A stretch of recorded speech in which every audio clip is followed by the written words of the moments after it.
Apakah kamu tahu bahwa di Indonesia pemadam kebakaran punya sebutan unik di setiap daerah?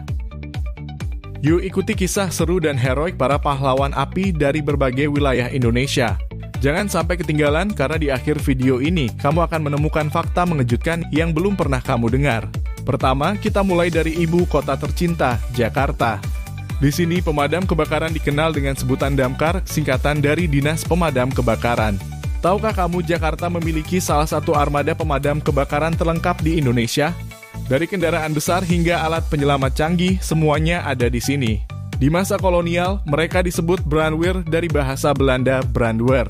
Tapi apakah kamu tahu bagaimana mereka beradaptasi dari zaman kolonial hingga sekarang? Tulis di kolom komentar ya. Lanjut ke Jawa Barat, khususnya di Bandung.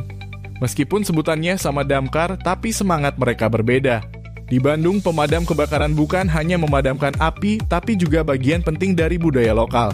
Dengan senyum dan dedikasi, mereka mengatasi segala rintangan.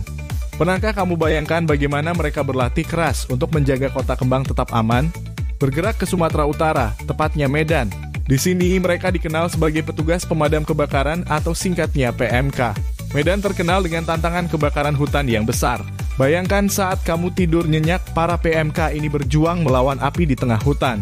Siapa yang menyangka bahwa mereka juga memiliki unit khusus penyelamatan hewan liar? Kebayangkan betapa berbahayanya tugas mereka. Menuju Jawa Tengah, khususnya Semarang. Meski sebutan Damkar terdengar sama, tetapi kisah mereka sangat unik. Pernah dengar tentang kebakaran Pasar Johar yang legendaris?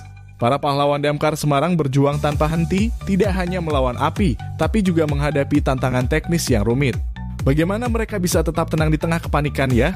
Dan sekarang mari kita menuju Bali. Di Pulau Dewata ini pemadam kebakaran juga dikenal sebagai Damkar. Uniknya di Bali, mereka lebih sering menangani kebakaran di daerah wisata yang padat pengunjung. Bayangkan saja saat turis menikmati liburan, Damkar Bali berjaga 24 jam selama 7 hari. Setiap kecamatan di Bali sedang merencanakan memiliki pos Damkar sendiri, khusus untuk menangani kebakaran hutan dan bangunan. Tapi tahukah kamu kebakaran di tempat wisata bisa sangat berbahaya karena sulit diakses? Setiap wilayah punya cerita dan tantangan sendiri.